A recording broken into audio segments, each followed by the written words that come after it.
الله الرحمن الرحيم. الحمد لله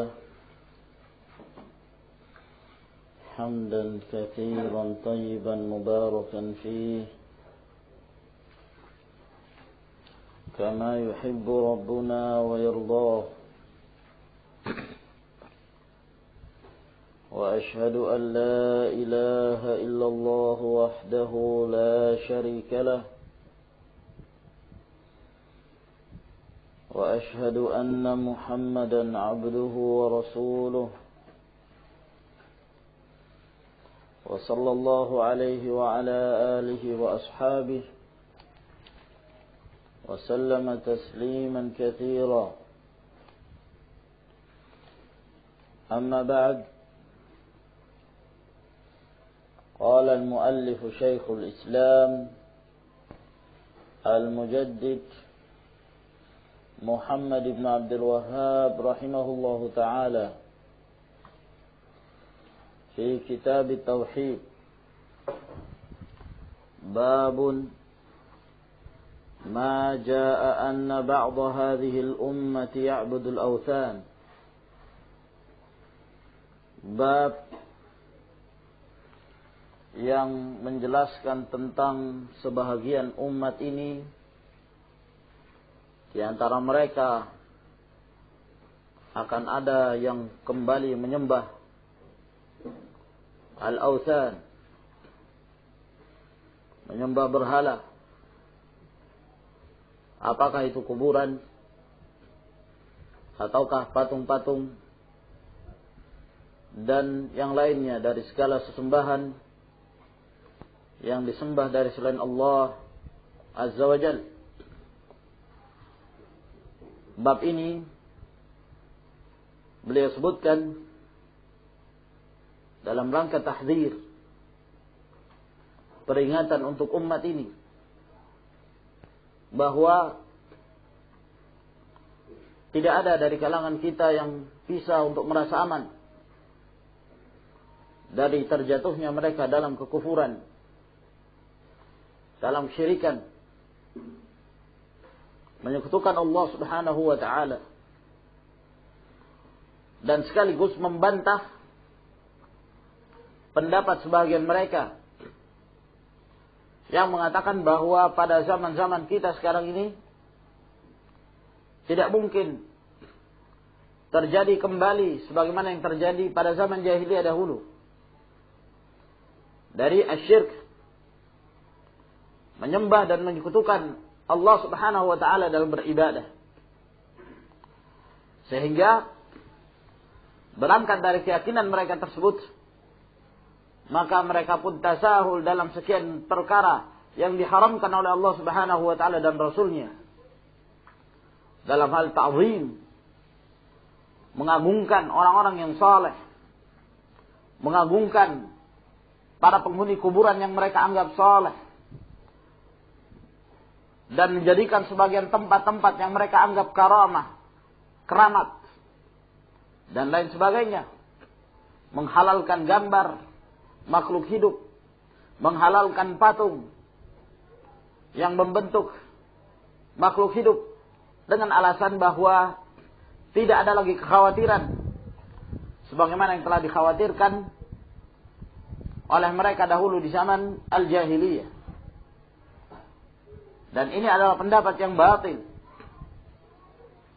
Dan hadis-hadis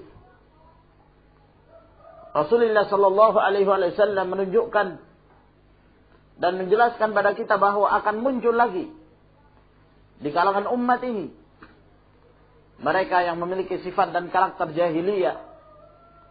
Di antaranya adalah kembali di antara mereka menyembah kepada selain Allah Subhanahu wa ta'ala. Dan ini adalah merupakan kenyataan yang kita saksikan di zaman kita sekarang ini. Demikian banyak dari kalangan juhal minal muslimin yaqa'una fi syirkiyat. Mereka terjerumus dalam sekian banyak perbuatan-perbuatan syirikan, menyekutukan Allah Subhanahu wa ta'ala. Percaya kepada benda-benda keramat, percaya bahwa di sana ada kekuatan yang lain selain dari kekuatan Allah Subhanahu wa taala. Percaya bahwa di sana ada yang mengetahui ilmu ghaib selain dari Allah Azza wa Jalla, dan yang lainnya dari berbagai macam keyakinan-keyakinan al-kufur. Maka di dalam bab ini beliau akan menyebutkan ayat-ayat Allah Subhanahu wa taala dan hadis-hadis Nabi sallallahu alaihi wasallam yang membantah keyakinan tersebut, di mana mereka menganggap bahwa tidak akan terjadi lagi kesyirikan pada umat ini. Wa qauluhu ta'ala, Allah Subhanahu wa taala berfirman, "Alam tara ila alladziina utu nasiban minal kitab?" Bukankah engkau melihat kepada orang-orang yang mereka telah diberikan bahagian dari Alkitab? Tidak secara keseluruhan, bahagian dari Alkitab yang diturunkan kepada mereka. Apakah itu Injil? Ataukah At-Taurat yang telah diturunkan pada mereka? Dan mereka mengetahui isinya. Mereka mengetahui perintah Allah Subhanahu wa taala untuk beribadah hanya kepadanya. Yu'minuna bil jibti wat taghut. Mereka ini orang-orang yang telah diberikan sebagian dari Alkitab ini, mereka justru beriman dengan al-jibt dan beriman dengan at-taghut. Al-jibt, sebagian para ulama ada yang mengatakan bahwa al-jibt adalah as-sihr. Ada yang mengatakan al-jibt adalah al-kahin, dukun. Ada pula yang berpendapat yang lainnya, syaitan dan lain sebagainya. Walhasil bahwa semuanya itu termasuk dalam kata al-jibt. Apakah itu sihir, ataukah dukun, syaitan dan yang semisalnya. Adapun at-taghut telah kita jelaskan dahulu dalam pembahasan al-usulul tsalatsa. Ibnul Qayyim rahimahullahu taala yang menjelaskan makna at-taghut, di mana beliau mengatakan kullu ma tajawaza bihil abdu haddahu min ma'budin aw matbu'in aw muta'. Segala sesuatu dari seorang hamba yang melampaui batas. Apakah dia disembah seperti patung-patung, kuburan-kuburan, dan yang lainnya, dan mereka riba untuk disembah, awamat bu'in, ataukah yang diikuti. Biasanya dari kalangan para ulama menjadikan al-wala wal bara ukurannya dari pendapat kiainya, dari pendapat alimnya. Barang siapa yang menyetujui pendapat kiainya, maka itulah yang harus kita bersikap loyal kepada mereka. Sedangkan yang tidak, maka kita bersikap antipati terhadap mereka. Yang ketiga, au muta', yang ditaati. Dari kalangan para umara yang mereka memerintahkan untuk ditaati oleh rakyatnya dalam keadaan ketaatan maupun dalam keadaan kemaksiatan kepada Allah Subhanahu wa taala. Dan ini semuanya termasuk dalam at-taghut. Dan pemimpin tertinggi dari at-taghut adalah asy-syaitan. Oleh karena itu sebagian para ulama tatkala mereka menafsirkan makna at-taghut yakni syaitan, maksudnya bukanlah terbatas makna at-taghut itu hanya kepada syaitan, akan tetapi syaitanlah yang tertinggi. Dalam hal ini pemimpin para syayatin adalah iblis, laknatullahi alaih. Maka Allah Subhanahu wa taala menjelaskan bahwa ada dari sebagian orang-orang yang diberikan Alkitab yang mereka mengerti isinya, mengetahui makna yang terkandung di dalam Alkitab, akan tetapi mereka justru beriman kepada al-jibt, kepada at-taghut, sesembahan yang disembah dari selain Allah Subhanahu wa taala. Para mufassirin seperti Abdullah bin Abbas radhiyallahu taala anhuma dan jamaah dari para ulama salaf, mereka menjelaskan ayat ini bahwa ayat ini berkenaan tentang Huyai bin Akhtab dan Ka'ab ibn al-Ashraf. Yang keduanya dari kalangan Yahud, dan mereka membenci Islam yang dibawa oleh Rasulullah sallallahu alaihi wasallam. Suatu ketika mereka berangkat ke Makkah, lalu bertemu dengan orang-orang Quraisy. Maka orang-orang Quraisy ini berkata kepada mereka, kalian adalah ahlul kitab. Orang-orang Quraisy memberikan pujian kepada Huyai bin Akhtab dan Ka'ab bin al-Ashraf. Dan mereka dikenal memiliki ilmu sebagai ahlul kitab. Maka tatkala mereka datang ke Mekah, orang-orang Quraisy pun bertanya kepada mereka, kalian adalah ahlu al-kitab, kalian adalah ahlul ilm, lalu kabarkanlah kepada kami tentang Muhammad, apa yang kau ketahui? Kata Huyai bin Akhtab dan Ka'ab bin al-Ashraf, apa hubungannya kalian dengan Muhammad? Kenapa kalian ingin mengetahui tentang kepribadian Muhammad sallallahu alaihi wasallam? Orang-orang Quraisy ini bertanya kepada ahlul kitab agar mereka dijelaskan apa yang mereka ketahui. Apakah pengakuan dia sebagai nabi dan rasul ini adalah hak, sehingga telah disebutkan oleh Allah Subhanahu wa taala dalam kitab-kitab sebelumnya, atau hanya iftira yang semestinya mereka sebagai ahlul kitab, ahlul ilm, menyampaikan apa yang mereka ketahui, menyampaikan apa yang pernah mereka baca di dalam Alkitab yang menjelaskan tentang ciri-ciri Rasulullah sallallahu alaihi wasallam. Karena itu disebutkan dalam kitab-kitab mereka, Kitabut Taurat, Kitabul Injil, ya'rifunahu kama ya'rifuna abna'ahum wa inna fariqan minhum la yaktumuna al-haqqa wa hum ya'lamun. Mereka mengetahui Rasulullah sallallahu alaihi wasallam sebagaimana mereka mengetahui anak-anak mereka. Mereka kenal betul siapa Nabi sallallahu alaihi wasallam. Mereka mengenal betul siapa nabi yang terakhir yang akan dikirim oleh Allah Subhanahu wa taala. Mereka mengetahui betul ciri-cirinya Rasulullah sallallahu alaihi wasallam disebutkan dalam kitab-kitab mereka. Akan tetapi segolongan dari mereka menyembunyikan al-haq padahal mereka mengetahui itu. Inilah mereka. Tatkala mereka ditanya oleh orang-orang Quraisy, mereka malah tidak menjelaskan yang benar, tidak menampakkan al-haq di tengah-tengah mereka.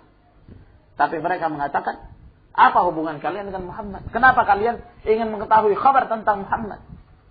Lalu kata mereka bahwa kami dahulu di sini dalam keadaan baik. Kami senantiasa menyambung tali silaturahmi. Kami senantiasa memberikan minum pada orang-orang membutuhkan. Kami senantiasa melayani orang-orang yang sedang menunaikan ibadah haji dan yang lainnya, membebaskan para tawanan dan seterusnya, disebutkan kebaikan-kebaikan itu. Tapi setelah datangnya Muhammad, maka Muhammad inilah kata mereka yang memecah belah kami, yang memutuskan tali silaturahmi di antara kami. Jadi sifat ini telah disifati oleh orang-orang kafir semenjak dahulu, semenjak zaman Rasulullah sallallahu alaihi wasallam terhadap Rasulullah alaihi wasallam dan terhadap dakwahnya.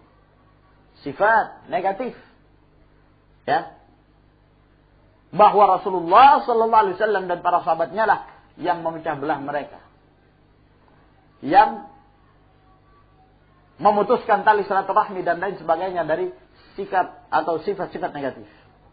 Lalu apa kata Ka'ab bin al-Ashraf dan Huyai bin Akhtab di hadapan mereka? Antum khairun wa ahda sabila. Kalian adalah yang terbaik. Kalian lebih mendapatkan hidayah. Kalian lebih benar jalannya dibandingkan Muhammad sallallahu alaihi wasallam dan para sahabat. Menutupi kebenaran apa yang dibawa oleh Rasulullah sallallahu alaihi wasallam. Lalu Allah Subhanahu wa taala menurunkan ayat ini berkenaan tentang mereka-mereka yang beriman kepada Alkitab, yang diberikan pada mereka Alkitab, tapi mereka justru beriman pada al-jibt wa taghut, apa-apa yang disembah dari selain Allah Subhanahu wa taala. Wa yaquluna lil ladzina kafaru, dan mereka mengatakan kepada orang-orang kafir, haula'i ahda minal ladzina amanu sabila, bahwa mereka ini kaum kufar, kaum Quraisy, mereka ini lebih mendapatkan hidayah ya, dari orang-orang mukmin. Dari sisi jalan mereka, bahwa jalannya kaum Quraisy ini lebih benar. Karena nampaknya merekalah yang menyambung tali silaturahmi. Merekalah yang senantiasa memberikan bantuan. Maka ikhwani fillah azakumullah, dari sini kita mendapatkan faedah bahwa jangan kita menyangka ahlul batil mereka dari sisi amalan, dari keyakinan, semuanya alal batil. Tidak ada kebenaran yang ada pada mereka. Jangan kita menyangka demikian. Ya. Mereka ahlul batil. Semakin banyak yang mengikuti mereka disebabkan karena banyaknya orang-orang yang tersamarkan kebenaran itu terhadap mereka, sehingga mereka menganggap al-batil itu hak. Kenapa? Karena ahlul batil senantiasa mencampuri amalan kebatilannya dengan sebagian dari al-haq, agar banyak dari kalangan mereka yang tertipu. Ya. Yang manapun dari kebatilan, indahum syai'un minal haq. Pasti mereka memiliki sebagian dari al-haq. Ya. Al-kuffar. Di zaman jahiliyah, kita lihat mereka. Kelihatannya ada yang baik. Yang tentunya kebaikan ini dicampuri dengan al-batil. Ya, secara zahir kelihatannya mereka senantiasa melayani orang-orang yang menunaikan ibadah haji. Tapi kita lihat siapa yang menunaikan ibadah haji pada waktu itu? Mereka yang terjatuh pula dalam kesyirikan. Ibadah haji yang sebenarnya di dalamnya syiar tauhidillah subhanahu wa ta'ala, akan tetapi dicampuri dengan berbagai macam perbuatan-perbuatan kesyirikan wal ma'asi. Iya kan? Nah, ketika mereka bertalbiyah, apa yang mereka ucapkan? Labbaik Allahumma labbaik, labbaik la syarika laka labbaik, illa syarikan huwa lak, tamlikuhu wa ma malak. Ditetapkan ada sekutu bagi Allah Subhanahu wa taala.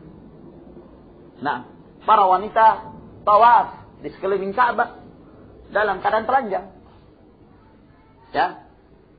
Dan berbagai penyelisihan dari millatu Ibrahim,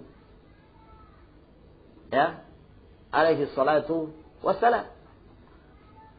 Ketika kaum Quraisy memberikan pelayanan pada mereka, kelihatannya kok dari sisi ini ada sesuatu dari kebaikan yang ada pada mereka, tapi dicampur dengan al-batil. Ya. Kalaulah mereka orang-orang menunaikan ibadah haji pada waktu itu alat tauhid, tentunya mereka tidak akan memberikan bantuan. Nah, karena mereka di atas asyirk, di atas kesyirikan. Oleh karena itu Rasulullah sallallahu alaihi wasallam pada waktu itu hendak masuk ke kota Mekah dan hendak menunaikan ibadah haji, maka dihalangi oleh kaum kufar, musyrikin Mekah. Sehingga terjadilah perjanjian Al-Hudaybiyah. Maka ikhwan fillah azakumullah, dari sini menjelaskan pada kita bahwa mereka yang mengetahui al-haq bisa saja terjerumus ke dalam al-batil. Mereka mengilmui kebenaran, tapi mereka tidak mengamalkan ilmu yang mereka ketahui. Dan ini merupakan sifat al-Yahud. Oleh karena itu Sufyan ibn Uyainah rahimahullahu ta'ala beliau mengatakan, man fasada min ulama'ina falahum shibhun minal yahud. Barang siapa yang rusak dari ulama kita, ulama usu, maka mereka itu menyerupai Yahud. Karena mereka mengetahui al-haq, tapi mereka berfatwa alal batil, untuk mendapatkan kursi, untuk mendapatkan sebagian dari dunia. Wallahu musta'an. Wa qauluhu ta'ala, dan Allah Subhanahu wa ta'ala juga berfirman, qul hal unabbi'ukum bi syarrin min dzalika mathubatan indallah. man la'anahu Allah wa ghadiba alaih wa ja'ala minhumul qiradata wal khanazir wa 'abada at-taghut. Katakanlah wahai Muhammad sallallahu alaihi wasallam, katakanlah kepada umat ini, maukah aku kabarkan kepada kalian bisyarrin min dzalika mathubatan indallah, dengan yang paling jelek balasannya di sisi Allah Subhanahu wa taala pada hari kiamat. Ya. Maukah aku kabarkan pada kalian siapa orang yang paling jelek akibatnya, yang paling jelek balasannya, yang Allah Subhanahu wa taala akan membalas disebabkan karena perbuatan mereka pada hari kiamat. Maka Allah Azza wa Jalla menjelaskan siapa mereka? Man la'anahu Allah. Mereka adalah orang-orang yang dilaknat oleh Allah, yang dijauhkan dari rahmat Allah. Wa ghadiba alaih, dan murka terhadapnya. Allah Subhanahu wa taala tidak meridai mereka. Wa ja'ala minhum al-qiradata wal khanazir. Dan Allah menjadikan di antara mereka ada yang menjadi monyet, ada pula yang menjadi babi-babi. Dirubah bentuk mereka. Al-masakh, musikhat wujuhuhum. Dirubah wajah-wajah mereka. Dirubah bentuk-bentuk mereka. Wa 'abadat taghut, dan sebabkan karena mereka menyembah at-taghut selain dari Allah Subhanahu wa taala. Di dalam ayat Allah Subhanahu wa taala ini, Allah Azza wa Jalla mengabarkan tentang orang yang paling jelek akibatnya. Adalah mereka yang mengetahui al-haq, akan tetapi mereka tidak mengamalkannya. Siapa mereka? Al-Yahud. Tak kala mereka mengetahui kebenaran itu, mereka tinggalkan. Bahkan yang mereka ajarkan kepada umat ini adalah al-batil. Maka Allah Subhanahu wa taala melaknat mereka. Allah murka terhadap mereka. Bahkan Allah jadikan di antara mereka ada yang menjadi monyet-monyet, ada yang menjadi babi-babi.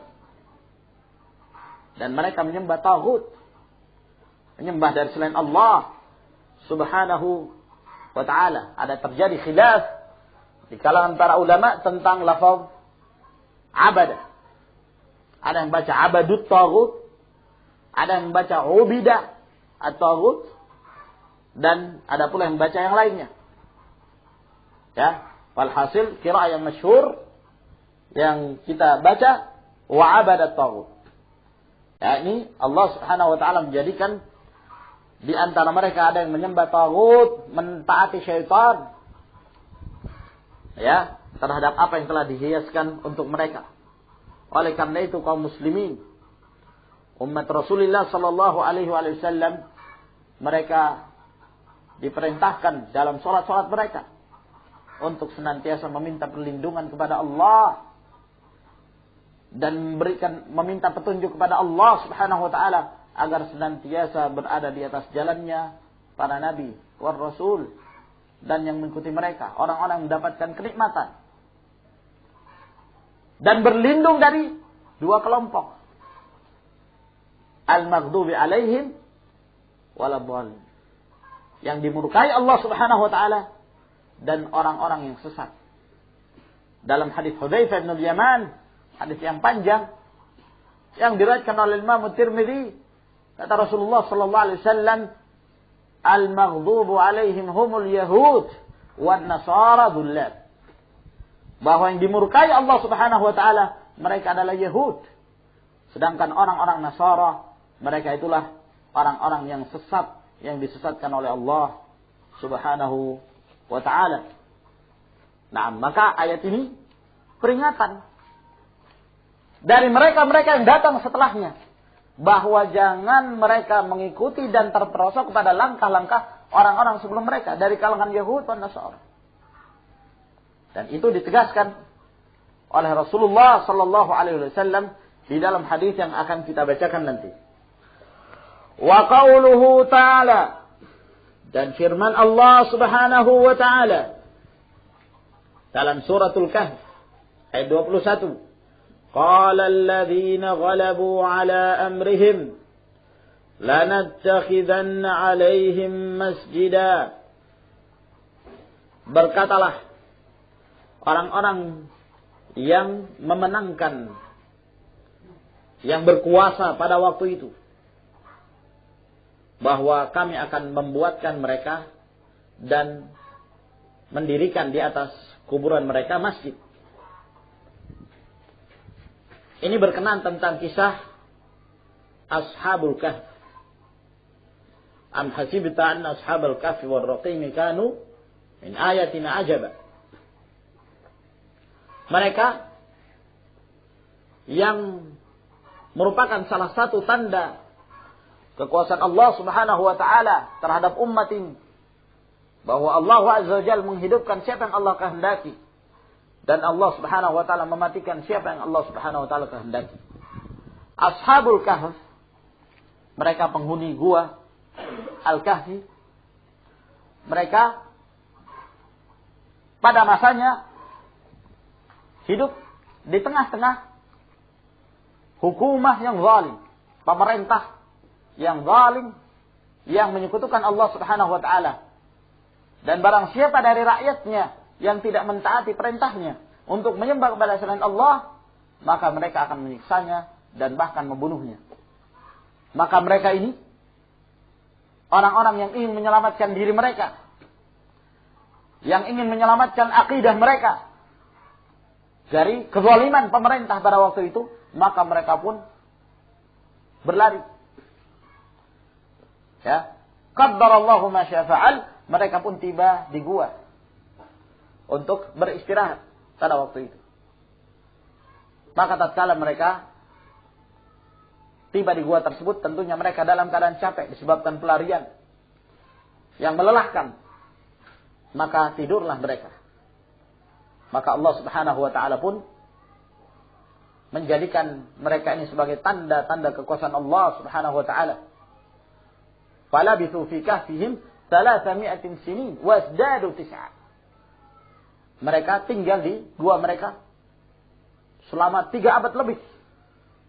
Subhanallah. Dan mereka terus tertidur. Mereka menyangka bahwa mereka hanya tertidur saja. Setelah itu mereka bangun. Kalau sudah 3 abad lebih, tentunya keadaan sudah berubah. Nah, dan mereka ketika terbangun, mereka pun dalam keadaan lapar. Nah, lalu sebagian mereka ada yang mengatakan, berapa lama kita tidur? Kata mereka, ada di antara mereka mengatakan kita tidur sehari atau setengah hari. Subhanallah, menyangka tidurnya mereka hanya yauman au ba'da yaum. Qul rabbukum a'lamu bima labithtum fab'athu ahadakum biwariqikum hadhihi ila al-madinah falyanzur ayyuha azka ta'aman falyatikum birizqin minhu wa la yatalattaf wa la yush'iranna bikum ahada innahum yadhharu 'alaykum yarjumukum aw yu'idukum fi millatihim wa lan tuflihu idan abada. Maka salah seorang dari mereka mengatakan, kalau begitu salah seorang kita dikirim ke kota untuk mencari makanan. Lalu mereka pun membawa uang, mata uang yang mereka gunakan. Sampai di sana kagetlah dia. Ternyata keadaan sudah berubah. Ya, masyarakat yang dahulu pemerintahnya zalim telah berubah menjadi pemerintahan yang adil. Nah, mata uang mereka yang mereka gunakan dahulu ternyata sudah menjadi mata uang kuno. Nah, karena saking lamanya mereka.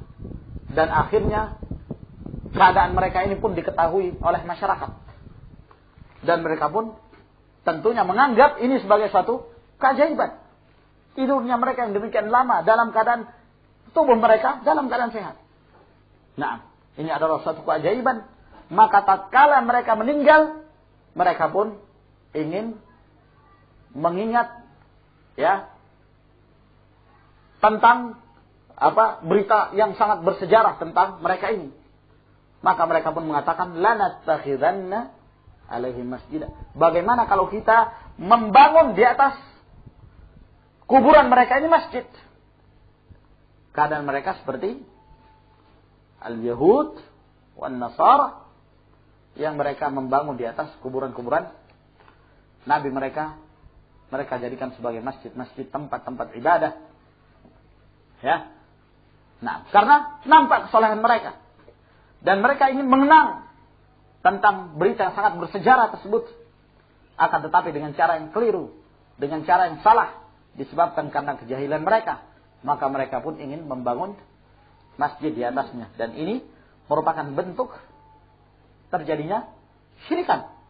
Yang syahid disebutkannya ayat Allah Subhanahu wa taala di dalam ayat ini, bahwa tatkala mereka dalam keadaan tentram, ya, negeri mereka negeri yang aman, pemerintah mereka pemerintahan yang adil, tidaklah menghalangi atau bukanlah menjadikan mereka itu merasa aman dari yang namanya asyirku billah, menyekutukan Allah Subhanahu wa taala, tanpa terasa seorang terjatuh dalam kesyirikan.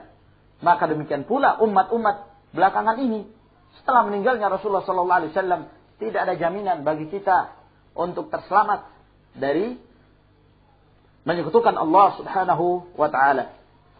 An Abi Sa'id radhiyallahu anhu anna Rasulullah sallallahu alaihi wasallam qala. Dari Abu Sa'id Al-Khudri bahwa Rasulullah sallallahu alaihi wasallam bersabda, "La tattabi'unna sanana man kana qablakum." Kalian pasti, dan ini pernyataan takkid, penegasan dari Nabi sallallahu alaihi wasallam, kalian pasti akan mengikuti langkah-langkah orang-orang sebelum kalian. Dengan di fathah sanana, yaitu jalannya orang-orang sebelum kalian. Nah, hadzwal quzzati bil quzzah. Ya.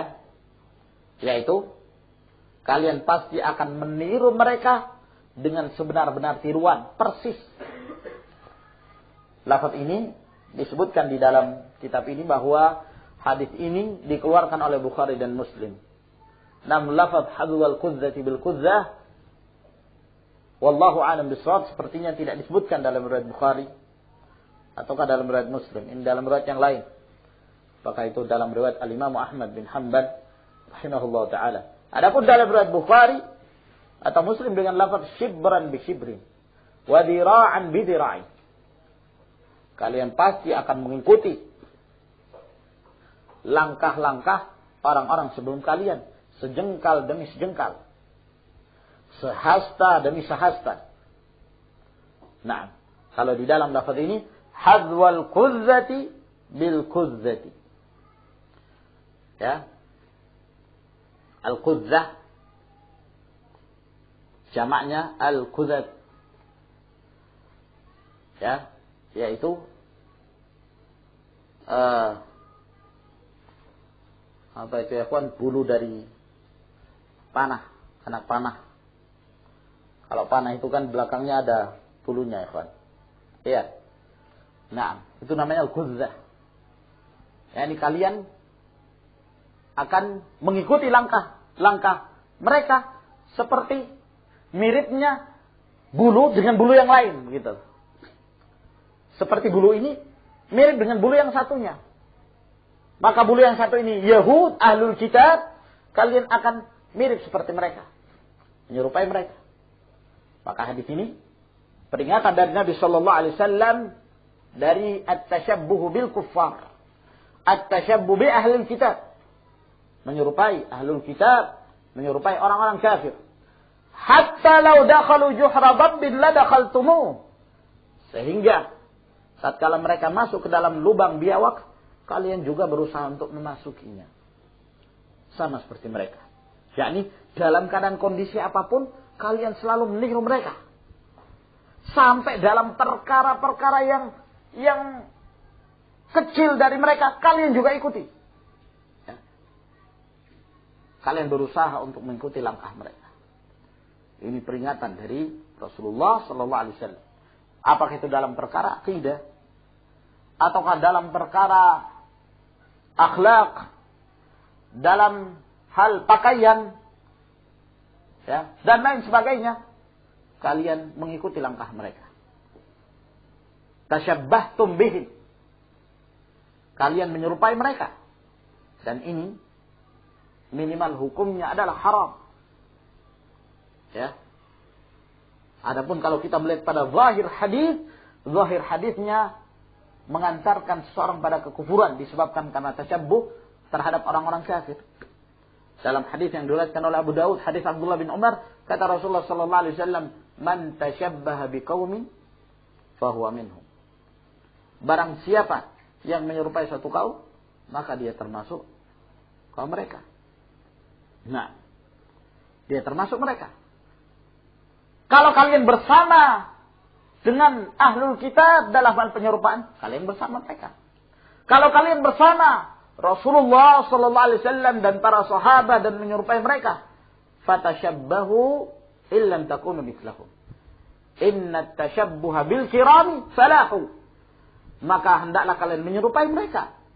Walaupun kalian tidak mampu seperti mereka, para sahabat, sesungguhnya bersikap menyerupai mereka, menyerupai orang-orang yang mulia, al-falah, akan mendatangkan kemenangan dan keberuntungan. Qalu ya Rasulullah, para sahabat bertanya, wahai Rasulullah, al-yahudu wan nasara, apakah yang dimaksud dengan umat ini akan mengikuti langkah-langkah mereka adalah Yahudi dan Nasara? Qala, jawab Nabi sallallahu alaihi wasallam, faman? Siapa lagi? Yani siapa lagi kalau bukan mereka? Yang mana banyak dari kalangan umat Nabi sallallahu alaihi wasallam ini yang berusaha untuk mengikuti langkah-langkah mereka. Akhrajahu, hadis ini dikeluarkan oleh Bukhari dan Muslim. Nah, wallahu a'lamu bis-shawab. Ila huna ya ikhwan. Tafaddalu hafizakumullah.